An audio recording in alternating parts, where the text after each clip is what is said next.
Hello and welcome along to the On the Whistle podcast. I'm your host, Zayn Nabbi. Look, a real slice of Americana. I'm here today on the outskirts of Chicago as we dig into the Women's World Cup. We have people all around the world with me. We have Firdose Moonda dialing in from the picturesque Cape Town. Firdose, how are you doing?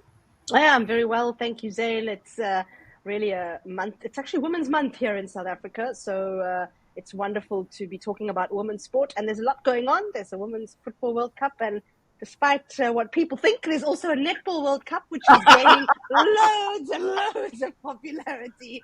So women's sport is thriving, and it's thriving in Africa, which is great. Listen, Firdose, you're our women's football editor at large, so you know it's Women's Football Day every day on this podcast. Um, and wouldn't be complete without our cross-platform co-host, interview extraordinaire. No, not Courtney Freeze. I'm talking about Alasdair Howorth. Alasdair, how are you doing in Middle Britain? I'm doing all right.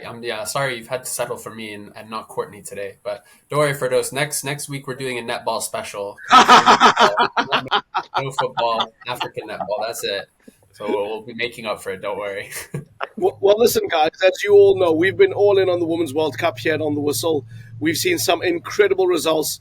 Not one, not two, but three African teams have made it to the knockout rounds. That's one more than the men that we had in Qatar. Oh, you gotta love the sound of a motorbike. That's just true Americana. But our teams have been flying their way in the World Cup. We've seen Morocco on debut after a 6-0 drubbing come in and make the knockout rounds. Germany go home. You've seen South Africa emerge, keep us on tenterhooks, send the Italians packing. Amazing result for them. And then it would be incomplete without mentioning Nigeria. And that's where I would like to start today's story. Because in the build-up to this Women's World Cup, Alasdair, you spoke to Randy Waldrum about the Super Falcons. This was a team that seemed in disarray with regards to payments that hadn't gone through, with regards to support on camps, with access to facilities, logistics, all these sorts of things. The Nigerians seemed like a super mess, but they've been anything like that at the World Cup. So I don't know if you want to recap a little before talking about their trajectory here, but wow, have they given us something to cheer and be proud of. Yeah, I mean, it is just an unbelievable story of kind of succeeding in spite of challenges and in spite of kind of challenges imposed in many senses by themselves, not the players, but the federation. Because, yeah, we spoke to Randy Waldrum ahead of the World Cup, and it was unbelievable the things he's saying he hadn't been paid at one point for 18 months. He said some of the players were still owed money from 2 years ago, a camp they did in the US. They canceled their pre-World Cup training camp in Nigeria. And at one point, we even thought that, Waldrum might even be sacked the day before the World Cup campaign started. I mean, it was unbelievable. And at one point, the players might, there was reports that the players might even have to boycott that first match against Canada because, they weren't going to be paid. And, that still hasn't been resolved. It's really important that we note that they still haven't got confirmation that they will be paid what they're owed. But they've put that to the side and have performed sensationally. And, coming into this World Cup, at the instant you saw the draw, you said there's one group of death, and that is the group that Nigeria is in. You have the Olympic champions, Canada. You have the hosts, Australia, who kind of coming into it, especially with Sam Kerr, in my opinion, arguably the best player in the world, really look like one of the favorites. And, they have a debutant, but, a debutant in Ireland who have a team full of players who are playing the WSL, NWSL, players like Katie McCabe, who are just, incredible talents. And so for Nigeria to first get that 0-0 draw against Canada, incredible. But then to go and beat that, to do one better and beat hosts Australia. Yes, they only got the draw against Ireland. And I think that's the one tick against them, is that if they had just beaten Ireland, which a game they should have won, in my opinion, they could be up against Denmark. And instead they're up against England. And now, and England, in my opinion, are probably the favorites for the tournament right now. They're brilliant. But it has been sensational. And on top of that, you think like, Asisat Oshoala has hardly been fit. She's not been able to play in 90 minutes. She's really struggled. We've seen some other players, they came into the tournament. Both. I got to come in there and ask you, who's impressed you? Like, who is really? Yeah, sorry. I'm just rambling. But I think for me, there's been kind of the biggest person who's impressed me is their midfielder Tony Payne. She's kind of one of the American Nigerians who's brought in by Randy Waldrum and kind of joined the team a few years ago. And look, I watched her at the AFCON and I thought, like, why is she playing? Like, she's not good. She's not creative. Her touch is poor. Da da da. Like, she just had a really poor AFCON.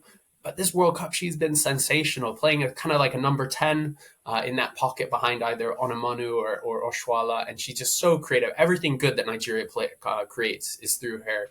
And I think she's going to be so important against England because this Nigeria team, because of how little they've had to practice, you can tell when watching them, they don't have attacking patterns. They're not an exciting team to watch. Waldrum has spent the 10 or so days he's had to prepare for this World Cup, making them defensive, making them solid, making them strong. And so much of that pressure creative in terms of the creativity department will all be on Tony Payne. But I think she's been really, for me, the huge standout performer. So we have Asisata Shwala. She's still struggling with injury. She has an incredible story, right? This was a young lady who had to start playing with the boys, not uncommon in many women's football stories, but came from a family that did not want her to play football. It was her grandmother who actually, in the formative years, that supported her through all of this. And she emotionally tells that story. And I only mention that because it really shows her drive and her will and how she could probably go out there and do a job on one leg. But she's injured. You're coming up against the Fulham team. Alasdair, would you pick her to start against the Lionesses? Man, everything you said there, everything about Ashley Oshwala is just pure inspiration. I honestly, I'm starstruck just thinking about her, like everything she's done. And, it's been really hard for her these last few years because she's missed so much because of injuries. She missed the majority of the AFCON. She got injured 20 minutes into their first game, missed the rest of the tournament. She missed the Champions League final earlier this summer with Barcelona. They still won, but, it's heartbreaking for her. So for me, she started 2 games. She started against Canada and she started against Australia. And in both of those games, she had her moments. She could have scored, but she clearly looked like she was struggling. Whereas against Australia, she came off the bench in the 64th minute, I think, and she completely changed the game. And so for me, unless, she's shown over these last 4 or 5 days that she's hit peak fitness, I would rather her start on the bench. You've got Ife Onamonu, who, isn't nearly the quality of Oshwala, but she works incredibly hard. She's an absolute workhorse. And, I would love to see her do what she did against Australia, work the defense for 60 minutes, press, work defensively, bring on Oshwala with 30 minutes to go when it's still 0-0. Because, the idea of her coming on against a Millie Bright when she's tired and struggling at, having already played 60 minutes, I think that idea is terrifying and I would love to see it. Well, Alasdair, we love hearing how the Nigerians have done so well, but I got to be honest, I'm a South African, right? So our loyalties are there. I declare an interest. I also hate roller coasters, for those. You might or might not know that. But I have to ask you, I mean, how are we still breathing after the trip and journey Banyana have taken us on? It was not just the late show, it was the late show. Shoo, Zayn, it was another thing, that game. I'm telling you, 9 a.m. was a good time, local time, to be watching the game. So a lot of us, I think, people in offices, people at home, people who are still doing the work from home thing. Of course, the schools are back in, but I know that some of the schools were allowed to keep their pupils updated with the score as well. We're watching. And in fact, I was doing my yoga class at the time. I had the game on very low volume and I was doing my things. And when the second goal came, I was in fact in a headstand and saw the goal out of the corner of my eye and nearly broke my neck. Wonderful. I fell out of the headstand to scream goal. And one of my neighbors messaged me and said, "Was that you screaming goal?" Really loud. And it was, in fact, me. And then, of course, Italy equalized, which really, I thought oh no, here we are again. We saw it happen with the Argentina game. And I just thought, I suppose we'll come home 2 points. It'll be all right. But I mean, damn, it's really going to hurt because we came so close. And I know that people were anxious. And I'm just telling you my experience. I was going crazy. I was standing up, pacing, squatting, sitting, screaming, swearing, everything. And when that final goal came and then we started counting down the minutes, and I think we had 7 or 6 minutes to go, which seemed to take even longer. Then there were 2 extra minutes added on. We got to 14 minutes in the end. And everybody, I think the whole of South Africa was just saying, blow the whistle, and probably a few other words that I'm not going to say on the pod. And then it happened. It's probably, we've had an amazing year of women's sport in this country. Our cricketers reached the final of the T20 World Cup. They beat England in a semi-final for the first time, actually, which was that was phenomenal. It was the best day in our cricketing history, I think, men and women. And then we had the best day in our footballing history, men and women, because our football team got into the round of 16. And that same afternoon, and I'm going to keep taking us back here, South Africa played defending champions New Zealand at the Netball World Cup. They drew 48 all, which was actually a really phenomenal result. And it was a great result because New Zealand are the defending champions, very strong team. But everybody in the media center, when I got there, was just saying, Banyana, Banyana, can't believe it. This is the best day ever. People were so excited about it, including, in fact, the Ugandan netball team who hadn't watched the game, but were interested in the results. And when I told them Banyana, Banyana won, they lost their minds. The whole Ugandan netball team started cheering and ululating, and they kept saying, we're behind you all the way, we're in this together. And it was just such an amazing thing to be part of. This is, South African women, and I say this quite a lot, we live in a country where we are disrespected. We have the highest rates of gender-based violence, or among the highest rates of gender-based violence in the world. And our achievements are made very little of. But here we have our women outperforming our men in two major sporting codes and being celebrated like absolute heroes in Women's Month. Next week, we've got Women's Day in this country. It's just beyond words when we talk about what this means. This is for the women of South Africa. Of course, the men are going to celebrate, and that's wonderful. But to see them saying, women saying, this is us, we're strong, we're powerful, we're resilient, we can win stuff, that's been phenomenal. No, and that's so important for you to reflect on our show, to tell us about that. And if you've listened to that, that might have sparked something with you. Please hit us up on our social media accounts, OTW_podcast on Twitter and Instagram. You can find us on YouTube at the same handle. Just search for the On the Whistle podcast. Facebook, the same thing. And let us know if you think the same thing that Firdose does, that this is so important. It's transcended the football, this achievement. I have to bring it back to what went on the field for Firdose. And in the build-up to that great victory over Italy, the 3-2 roller coaster, Banyana had lost Kolisi Biana through yellow cards. They then lost talisman Rafilwe Jane to injury against Argentina. How do they cope without the loss of those two stars?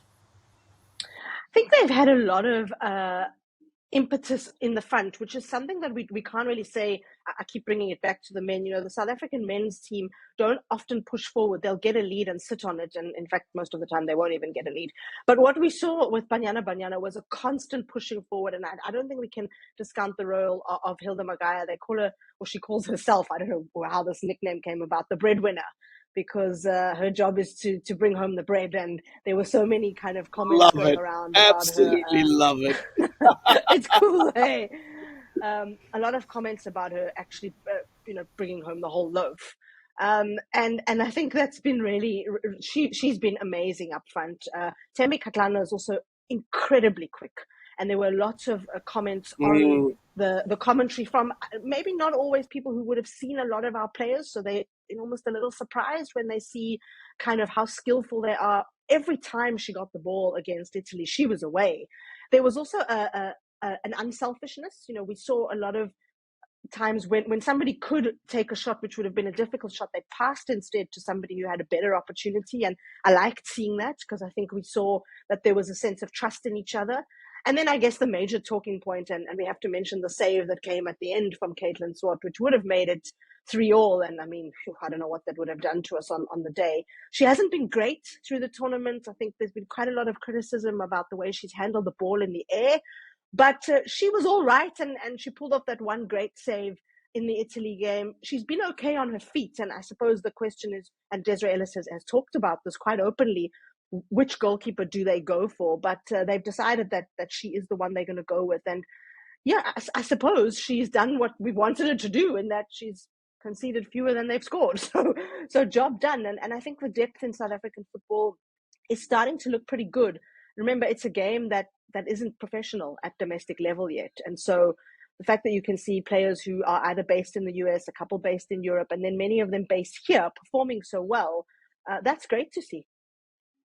And just on that, it was interesting seeing some of the quotes from some of the Italy players after the game. I think it was Caruso, their center forward, because Italy's obviously it's not a in terms of women's football isn't a giant, but they have a really really good young team, and a lot of their players play at Roma and I think Juventus, who are both were I think went deep in the Champions League. Certainly Roma did. I think they got to the quarterfinals of the UEFA Champions League, and all their players were saying, and I don't know whether to be kind of laugh or be offended, but they were saying we couldn't believe how good South Africa were, and we couldn't believe how good technically they were. They were like, these players are unbelievably skillful, and they were saying like, and that's where Desiree Ellis needs her flowers, right? Because she's been building this team. And as well as they were specifically, yes, we know that we know the Tembi Hatlanas and the Rafil Wijianes and these guys are big players, and like Jermaine Seopasenwe, the Italians we're talking about,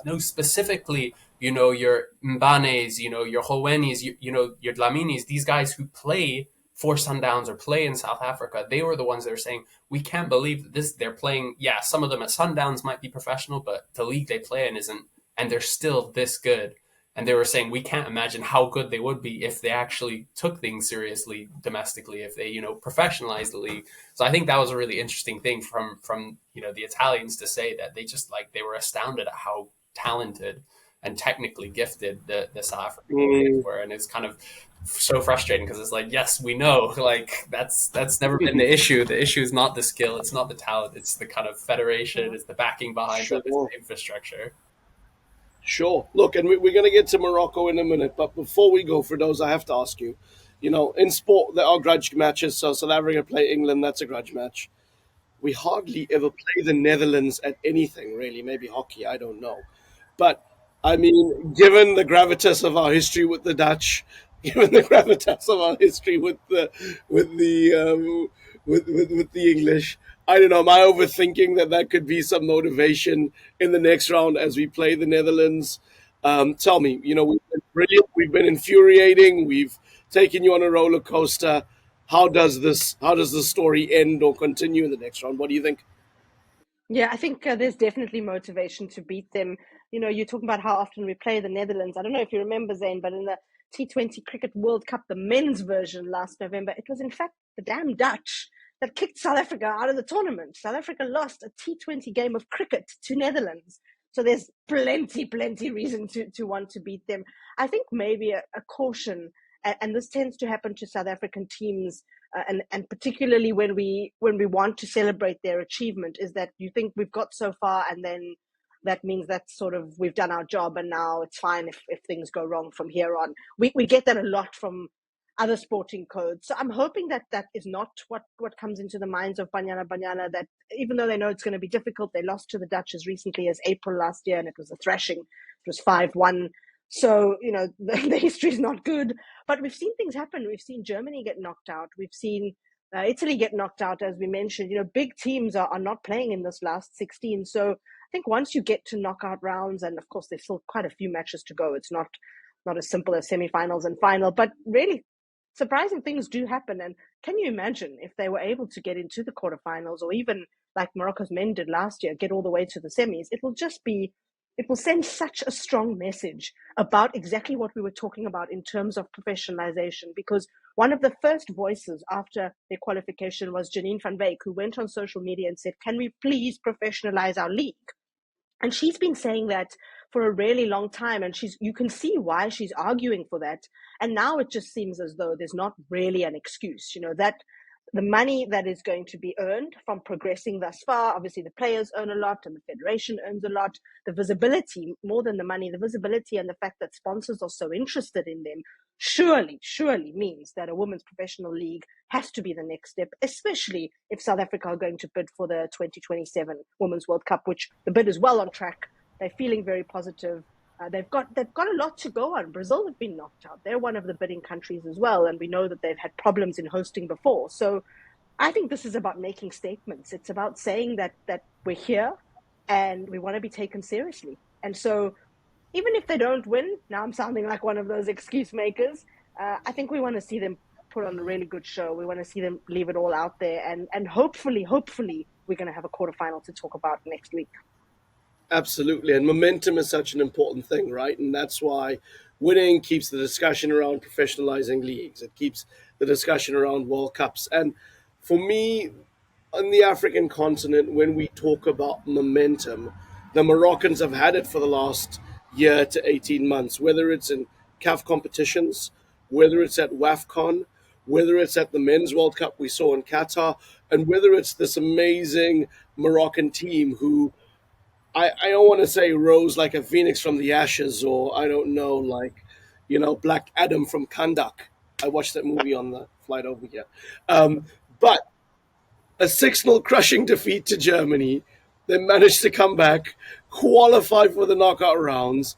Alistair, how do they do it? It's incredible, right? It is, and I think rising from the ashes is really apt. I mean, bear in mind in 2016, Morocco went over a year, I think 16 months, without playing a single match, the women's national side, because there weren't any qualifiers to play, and the federation didn't bother organizing any friendlies. So this is a team that 6 years ago literally didn't play for over a year, and now they're at the World Cup. So to say they've risen from the ashes is so accurate, and they deserve everything that they've gotten in terms of they're the example for your South Africas, for your Jamaicas, in many senses for your England who aren't paying their players either. They've invested, they've put money behind the team, they put money behind the players, and they've seen so much reward. But I mean, I'll be honest, coming into this World Cup, I was kind of like, Morocco, they were a bit of a wild card because I was like, their group, Colombia are a good team, but not brilliant. Germany are brilliant. And then maybe they could get a win against South Korea, maybe. And then they get hammered by Germany. And I was like, well, like, it's so hard to come back from that. And I think so much credit has to go to their head coach, Reynald Pedros. I mean, I think this is a fact that we underestimate. He is one of the best coaches in the world in women's football. There is no doubt about it. He won back-to-back UEFA Champions Leagues with Lyon, the best club team in the world. And he's shown it again how good a coach he is, because he made the changes, and they're hard changes to make. He took off Yasmin Imrabat and Rosella Ayan, who were two of the kind of diaspora players who had brought in before the WAFCON. Both had really good AFCON tournaments.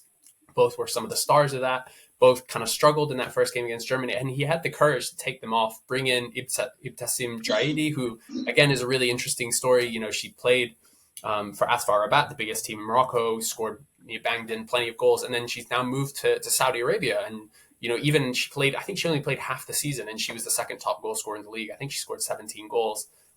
Which, really, really interesting story. And they also brought in Nahaila Benzina at center back, obviously really now famous, plastered across the world and known around the world because she's the only player to have played with a hijab at the World Cup. But I think that's where the response has been. It's Pedros making these really tough decisions to make these big changes. And Draidi scored the goal against South Korea. She won the penalty against Colombia.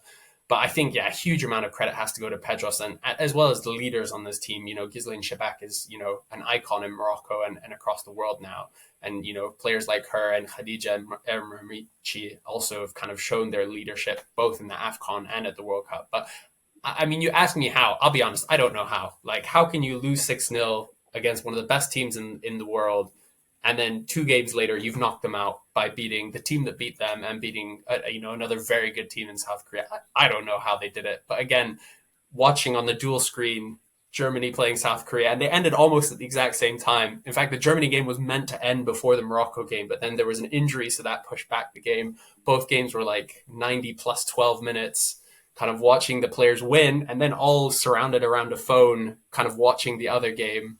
And then they see that the final whistle goes. It was incredible, and full credit to Morocco. It's been a sensational journey over the last few years and in this World Cup. Well, you mentioned Benzina earlier, and I know Firdose has spoken in our previous podcasts on Morocco, the importance of a Muslim nation doing well. How meaningful was it for you, Firdose, to see her take to the field in 2 games with that hijab? Yeah, it's massive. It's massive.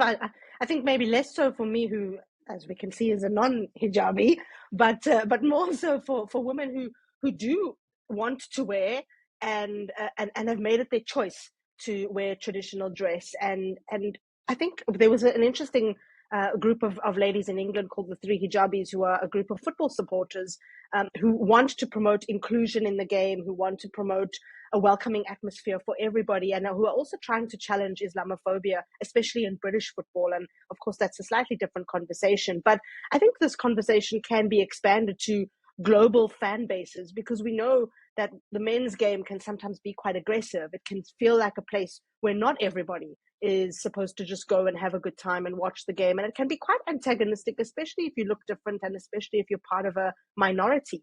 So for a statement like this to be made, I think is really going to help women who want to be visible in stadiums, who want to go in and support their teams. And, it doesn't have to be either or. You don't have to be a hijabi, but you can't celebrate. Or you don't have to be a hijabi, but you can't have a good time. You can be both those things at the same time. And you can enjoy the game. You can have a little party and you can have your hair covered up. It's just two parts of one person. And we're all made up of so many different parts anyway, right? So I think they're doing a lot for the fan base, and they're doing a lot for the in-stadium experience of women who want to watch the game. But at the same time, I think it's also inspiring young Muslim girls in Morocco, in the Arab world, to go and play sport. It's not something that we are, and I say we quite liberally because I grew up in a Muslim home, but I'm not necessarily very orthodox or practicing. But women of this type of background are not encouraged to play sport. We're encouraged to do some embroidery, learn how to bake and cook. We're encouraged to read and be intellectuals. I don't want to make it sound twee. We are encouraged to become doctors, lawyers, businesswomen. We're not encouraged to be physical. And we're actually sometimes grown up to feel a little bit embarrassed and ashamed of our bodies. And we're not taught to learn to live in our bodies as the things that they are. So, soccer is a physical game. A lot of the sports we see, it's about being in a lot of control of your movements, of your breathing, of the way you present yourself physically. And I think that what this is going to do for young Muslim girls around the world, we're going to look back in 20 years. Ons Jabeur is the other one who's doing it, the tennis player that we've spoken about before. We're going to look back at her. We're going to look back at the Moroccan football team.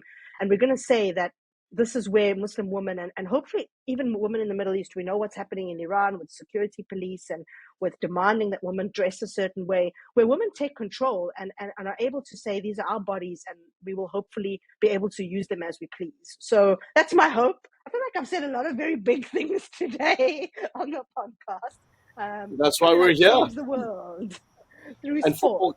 Football can and sport can. And before we get to prediction time, something that I've been meditating upon, and maybe you guys have, was the start of the World Cup when the Moroccan captain was asked about if there were any lesbian players in their team and what life was like. The BBC then forced to issue an apology for their journalist asking that question, which I'll start first and say I think was completely unfair, completely out of place. I don't like to say that as a journalist, but I don't know what the outcome for asking that question to that person in that environment would be. We know that Morocco is a Muslim country. We know that they have religious and cultural practices which have been there for time immemorial, just like a lot of the Muslim and Arab world has. This is the world we live in, right? Just like the Western world will have their own standards, practices, and norms. But I wanted to get your guys' take on that and how you saw that, because I just thought it was a really unfair, unfortunate situation for somebody who shouldn't be put to answer on that. And Do you know what I think on that, Zayn? You mentioned cultural norms, but beyond any of that, the legality of it, because homosexuality is criminalized in Morocco. And if this lady was to answer yes and start naming names, she is putting her team members in danger of breaking the law. it's incredibly irresponsible. Exactly. And this is the situation we've got in Afghanistan as well, where, and I'm not obviously not condoning the actions of the Taliban, and in fact saying that I believe them to be anti-feminist and there's a gender apartheid going on there. But what we're seeing is that Afghanistan is being pushed to field a women's, in this case, cricket and football team, and they'd in fact contracted a football team who never played. And they sort of contracted a cricket team, but never really named who they were. And there's a lot of pressure with people saying, of course, Afghanistan men's football is not such a thing, but their cricket team will play at the Cricket World Cup. And the pressures come on saying that the men's team should be banned, similar to the way apartheid South Africa was banned, because there's government interference in the way that sport is run. And while I agree with that on a lot of levels, if we force Afghanistan to pick a women's cricket team, those women's lives are in danger. They could be killed for playing sport. And the International Cricket Council has said, we can't force this country to do that because we can't put the women's lives in danger. And I'm making it sound very serious, but our reporter there who asked the question about a criminal act, whether or not we agree that it should be a criminal act, and I don't, is she's asking someone to put people in danger. And I think that is incredibly irresponsible. I think for me as well, it screamed of someone who just had no idea of the world outside of Europe. I think no sense that the world could be different. And for me, I was so angry about it because it felt like there was so much deep seated. And again, I'm sure the guy had no ill intention about it. But I just felt there was so much deep seated kind of racism and as well as misogyny and kind of sexism there, because he would never ask that to, Hakim Ziyech or Ashraf Hakimi, and that kind of stuff. But it infuriated me. And, I've spoken, this is also a big discussion around Saudi Arabia and the way, particularly me in the UK, the British media has treated Saudi Arabia, there's it makes me so angry because there's such like a colonial sense of we do things right. And so we're just going to assume that you're doing things wrong because it's different. And until you do things like us, you're not doing it right. And that's why that question screamed to me yes, my personal belief, I don't think homosexuality should be illegal, but the idea that you could just come into a different culture and take over that space and occupy it and say, this is the truth, this is how it works. It's just outrageous. And I'm so grateful that I don't know who the FIFA media officer was, but they stepped in and said something. And I'm not often very complimentary about FIFA and the way they manage things, but they, full credit to them because, even just stopping Ghislaine Chebbak from being in that situation to have to answer is abhorrent. And I think it was just a huge mistake, but also one that is really indicative of where the media world is and the way in which sport world, where the power is and where people, particularly in the West, see themselves as kind of, so much underlying kind of colonial attitudes to me there. Just this sense of just, we're better than you. This is what we think, you should think it. And if you don't, you're wrong. And it was, infuriating to see, really, really disappointing. And this is why it's the perfect question for us to opine on around the braai. So again, if you're listening out there, come find us, OTW_podcast, on Twitter, on Facebook, on Instagram. Maybe we're on TikTok. Alasdair will let you know. Come find us, come talk to us, come tell us what you think. I'm going to bring it back to prediction time, and maybe we'll give it to you, Ali. How do you think Morocco can go in the next round? They're obviously playing France, some great teams. You have Nigeria playing England. Think of the colonial links. You have South Africa playing the Netherlands. Think of the colonial links. And France, Morocco certainly doesn't need any more spice for this to be a fiery encounter. Absolutely. Well, even we were talking about the hijab, how significant is it that Morocco, the one team with a player with a hijab, is playing against France, the team, of the country that is famously anti-hijab and, trying to make it illegal. So so many layers to it. So, and this is why we love sport. This is why we love football. Look, I think for me, the one thing I've always said about this Morocco team is, for me, technically and tactically, they are on a par with every single one of these teams. You look at players like Chebbak, like Tagnout, like Ouazraoui, who's been, one of the sensations of this tournament, the right winger who, has come out of seemingly nowhere. She wasn't at the WAFCON. She only got her first caps earlier this year, and she's been sensational. But for me, the thing that Morocco really struggles with, and we saw it against Germany, is the pace of the game. And actually, earlier this year, I was at an Asfar Rabat game, in which Chebbak scored 2 goals. I think Tagnout scored 1. They, won comfortably, as they tend to do.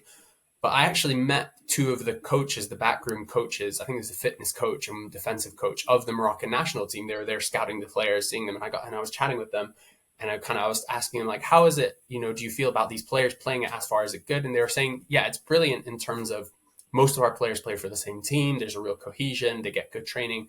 But they're saying because they play, the league hasn't caught up to where a lot of European and North American leagues are, they really struggle with the fitness and the pace of the game. And we saw that against Germany. Germany is one of the most physically dominant teams in the world, and that's where Morocco really struggled.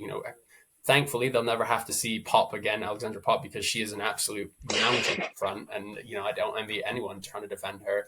But for me, that's where they might struggle, because France is also a really strong physical team, and these are players who are used to playing at a really high-paced kind of standard of football. And so for me, that's why Morocco could do so well against a South Korea, do so well against a Colombia, but they might struggle against these bigger teams. Now, obviously, I'm sure they've learned their lessons, particularly Renald Pedros, who's coached a lot of these players in the French setup, and he said that in his post-match press conference that he knows how they play, he knows what they do. But for me, I think it's going to be a huge tough ask, because just the physicality is where I think that they're really going to struggle with against French team. And you think about set pieces, people like Wendy Renard going up for these corners. It is really hard to imagine Morocco being able to write that out. That said, they do have quality, and they've shown that. But I think it's going to be really tough for Morocco, if I'm honest. I think they're the ones that I think are going to struggle the most.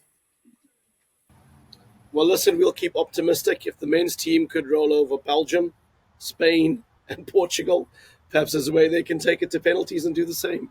Now, guys, this is where the pod would have ended, but I do want to just give a few words on Zambia. I'm going to start with obviously a very serious point right now, which is the fact that there are reports that FIFA are investigating the head coach of Zambia, Bruce Mapwe, for misconduct relating to sexually assaulting a player at the Women's World Cup.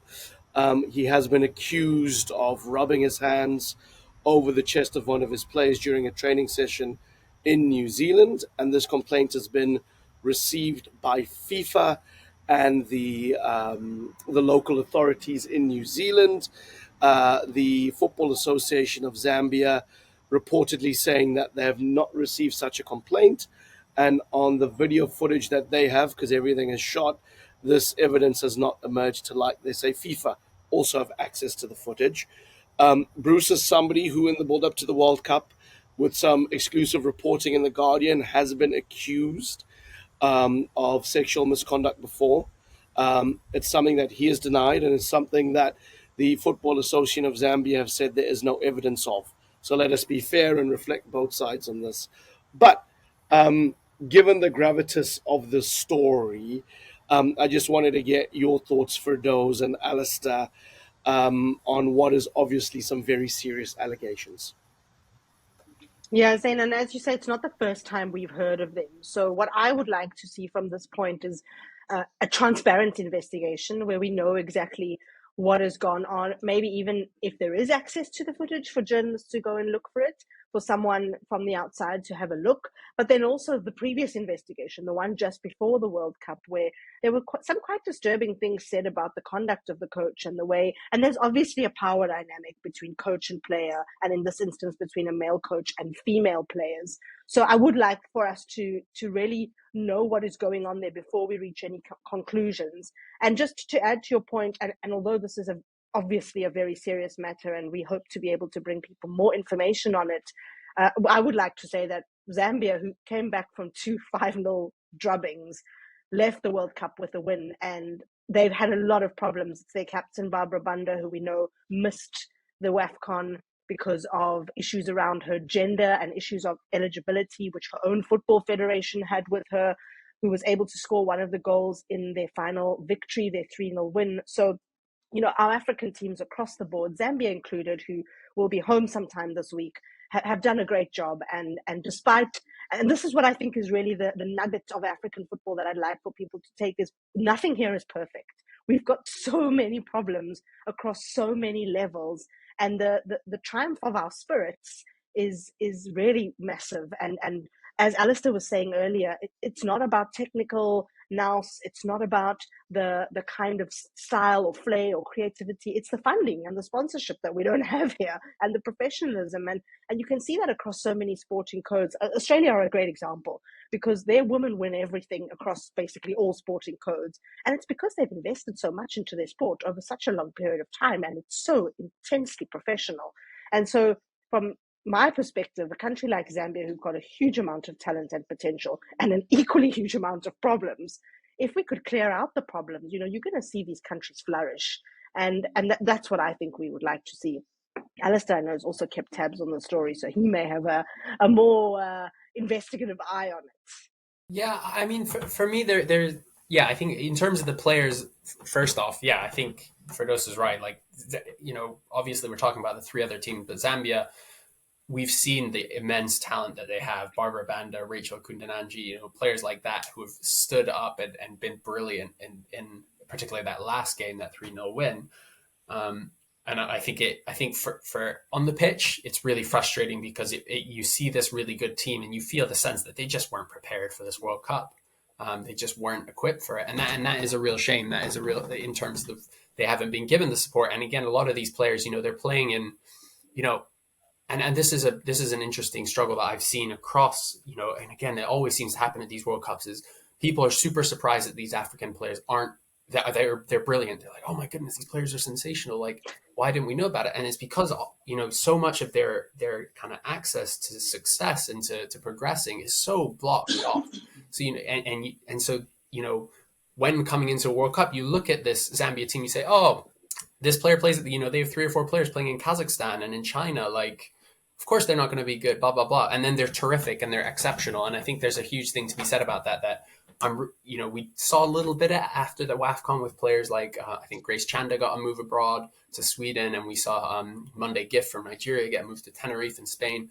But, we've seen that these players are at the talent of these players who play in the WSL, the NWSL, the biggest and best leagues in the world.